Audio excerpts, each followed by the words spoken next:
and right now he's living in Brussels, living doing concert piano life.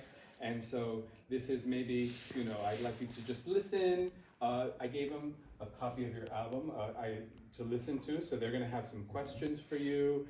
And I think we'll just take it as we go. If you also have some questions in between, I think it could be nice. And I'll just give you some maybe 10 minutes before wrap up, just so you know.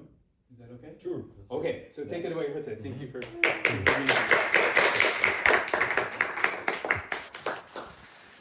Good afternoon, everybody. I'm really happy to be here today with you. I'll tell you a bit about my life as a pianist, and I'll present you some pieces that are very close to my heart, and I will tell you also how I got to know them, and yeah. Well, first of all, as Walter mentioned, I come from Bolivia. That's you can assume is very far away, and it's very different from here. The landscape is different.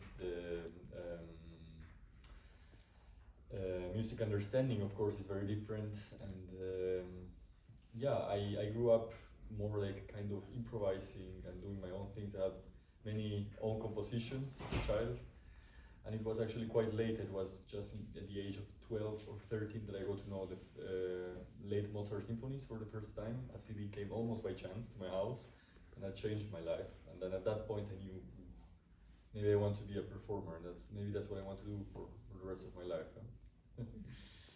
So, to begin, I'll play you some little pieces by Eduardo Cava. He's one of our most representative composers from Bolivia. Walter made a wonderful CD where some of these are featured. I made a selection now of number 1, number 4, and number 9. They are all very different. I don't want to say so much about the music. I would like rather to collect thoughts afterwards and to have a little discussion with you. I can just let you know that this is a bit like how my landscape sounds, and that's like how the Altiplano, this region where I grew up, kind of sounds melted with the greatest piano music in a way. So I hope you enjoy, and let's discuss.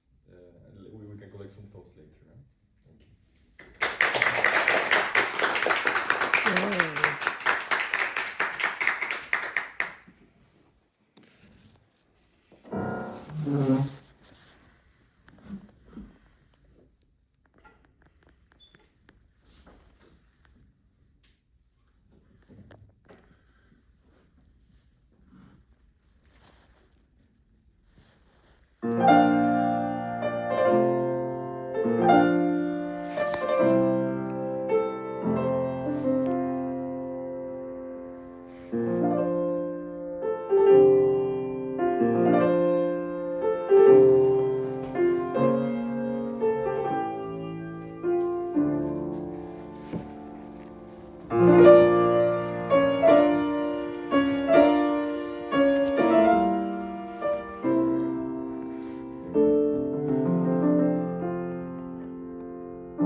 Bolivian music.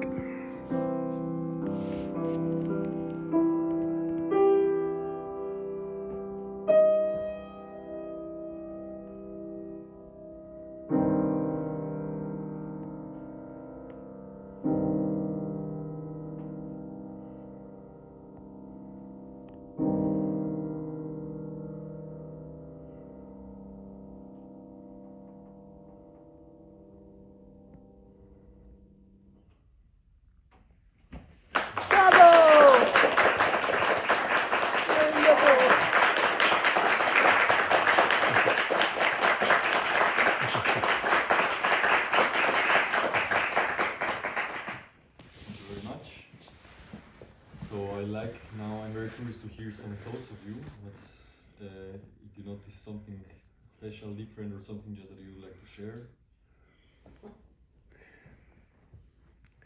Mm-hmm. I feel like compared to the other classical music we're usually exposed to, this music is much more, I guess it's more accessible, but also because it's clearly based off like this folk idea, folk melody, very diatonic, but also this like contrast between like lyrical sections and a more dance-like lively sections, which I enjoy a lot. Oh, great. Yeah. And Barbara in Germany told me you were here. Barbara and Reiner. Sorry? Barbara Wolf? Barbara Wolf. Oh, really? Oh, great. Yeah, she told me you were here. I came over to her. This is fantastic. We were sailing together in Lake Titicaca. Oh, great. Yeah. Oh, yeah. Well, it's very Bolivian indeed. Huh? Yeah, right. Very. We lived there for 4 years. Loved it. Oh, great. Mm-hmm. Yeah, you want to say something? A lot of the poverties felt very open, like compared to classical ones. I don't know if open is the right word, but like they sound like fourths and fifths. Sorry? Like they sound like fourths and fifths. Oh, yeah, yeah, exactly. Yeah, it's very, yeah, yeah. It's expensive. Yeah. I know. Indeed. This is a song from southern Bolivia.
Thank you.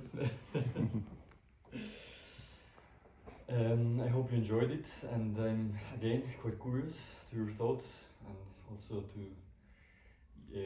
hear maybe if you felt some differences or some things in common with the previous piece. I don't know if somebody would like to share some thoughts. I think you could, like especially in the faster ones, you could feel the dance of some of the other one. But I think, you said listen to this last week, and I was wondering, like, because all these pieces are so like different in their moods, is there a way you can tie all of them together? Is there like a common theme or motif among them that makes them all feel like they belong in one suite together? Well, that's a very good question. I think there are many things, like for instance harmonically. I mean, how he somehow can recognize like the language of Inastera. I mean, with many like alterations and dissonances, and so also sometimes like quite like polyharmonic. I mean, like two chords or three at the same time. It's like yeah. And also these guitars, like these guitars, I don't know if you recognize them. They are in many of them, at least in three pieces are like very clear. Some others are like more hidden. And even if some are slower and some are faster, they are all dances. They are all like have like some interesting like rhythmical things that I think kind of unite them. I mean, like the first one for is a chacarera that is normally like really much like faster, but this, I mean, he wrote such a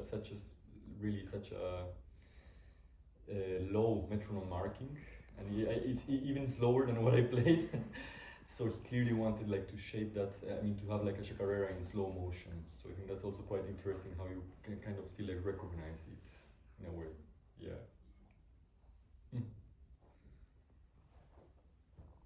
I have a general question. Like, how do you mentally prepare to like immerse with the music before performing? Because you play with a lot of emotion. I could clearly hear the great music. So I just want to know.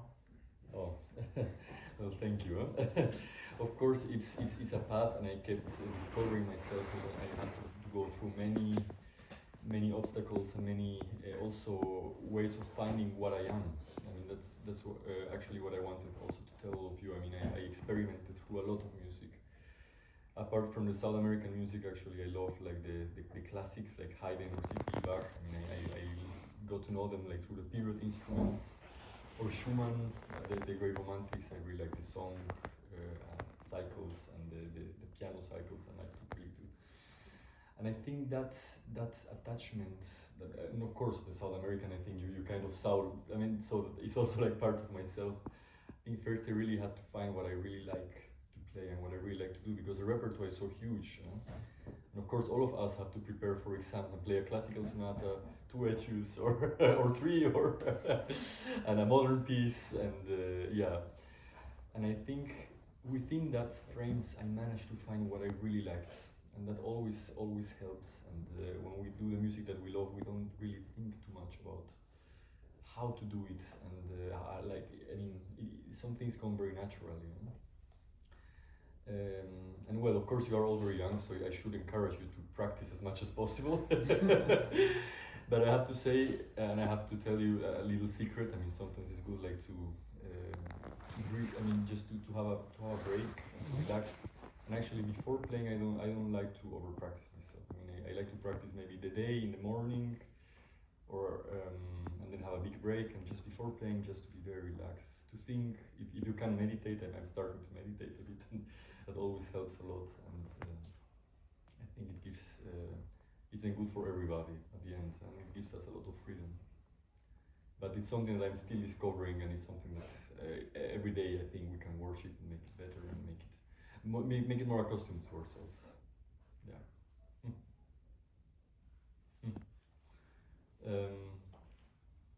And any more thoughts, or we can anyways continue at the end. So I play something quite different, and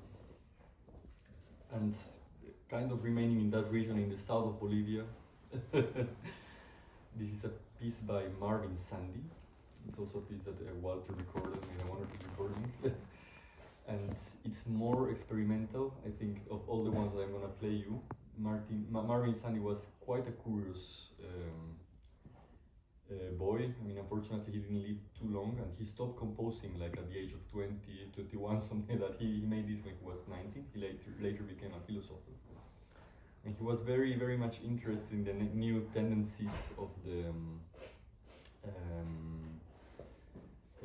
20th century in Europe. I mean, like for instance, 12-tone music or polytonal music. The first one is quite traditional. It's a dance like very similar to the Ginastera ones that we heard in 6/8. Then we become something incredibly like polytonal. He writes a bit like Ligeti. The right hand has like just black keys, and the right one is just white keys. So there are a lot of harmonic clashes there. It's really a bit too much maybe for the ears sometimes, but it's quite interesting because that's how the bands, for instance, in Bolivia play, and sometimes there are like two groups playing at the same time. So actually the dissonance is like the richness of the music. It's very, very interesting. The third one is 12-tone music. It merges quite well with the, I think, with the Bolivian spirit there. And the last one is a very, very lively dance, also quite atonal. Yeah, so I'm very curious to see what you think after hearing this, and thank you again.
So now I'm particularly curious. I don't know if somebody want to share some thoughts. How do you summing dissonances? Oh, yeah. Well, I mean, as I mentioned, I think there are many ways to many hints that make it easier. I mean, in this case, it's just actually the construction is that you have like white keys in the right hand, no, in the left hand, and then a black in the right hand, and that gives you somehow a hint of how he wanted to make it modern in a way.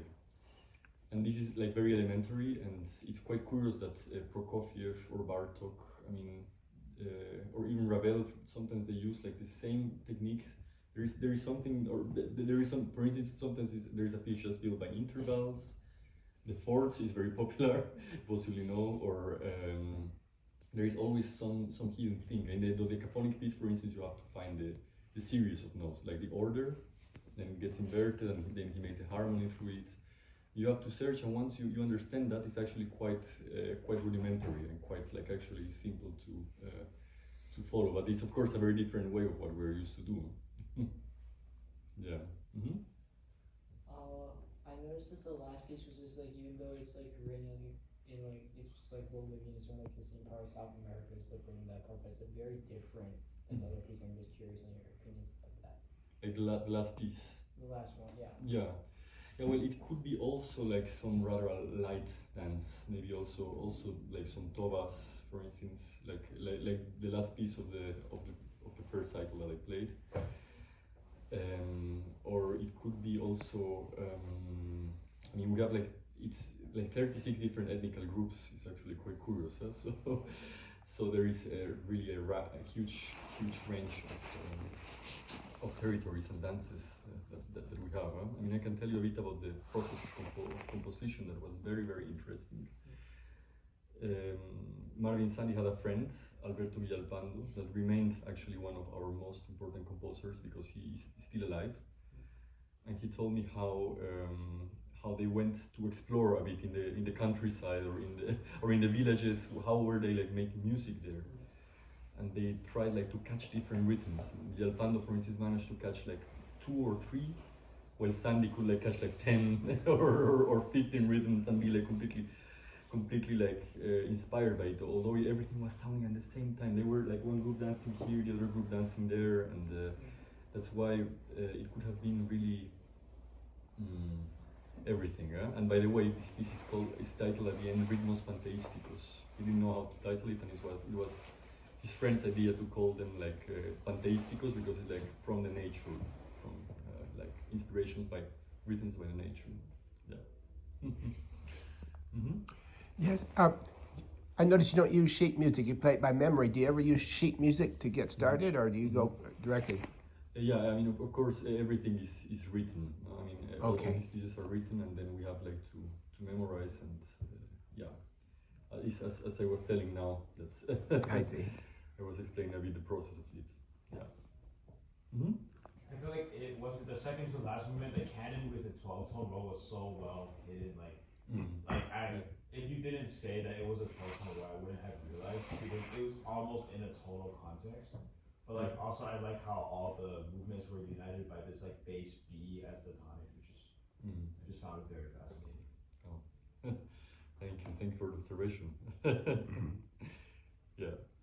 Yeah, it's actually quite funny also how the third piece starts really like in like kind of in C major, and it sounds like I don't know like a child song or something, and then it turns into a completely like well elaborated like 12-tone piece. Yeah. Great. Good. Yeah. 5 minutes. 5 minutes. Oh, okay. Well, as you realize, I like to talk a lot. Oh, maybe. So, yeah. I have a very off-topic question. Who's your favorite composer? Oh, well, this is a bit related with what you'll hear now as the last piece. I mean, of course, I mean, if I should take some to the island, there would be like Haydn, Schumann, Johann Sebastian Bach, of course. But a very specific one that is very close to my heart is Villalobos. And I play now. I thought I had a bit more time, so I will just pick just one piece of the Brazilian cycle. I play as a closure of this lecture recital. Yeah, two? Can I pick two? Yeah. Which other? 1 and 3 or? Whichever you like. Yeah.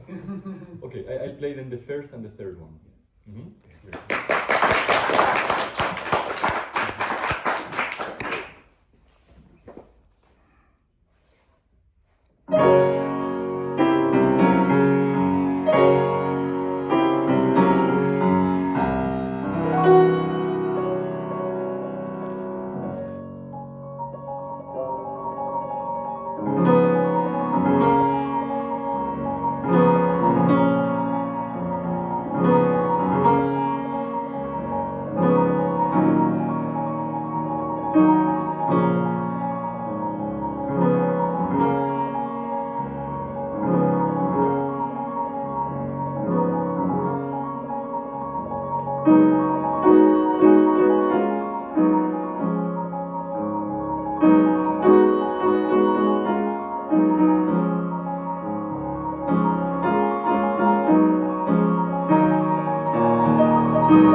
Thank you very much for listening.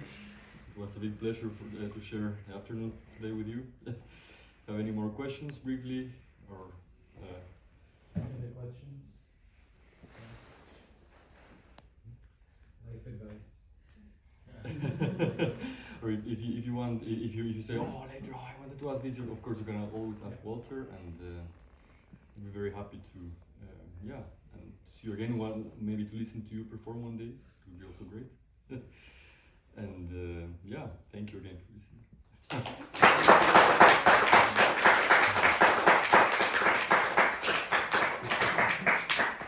Maybe we can get a picture with everyone? Is that okay with you? Okay. In front of the camera.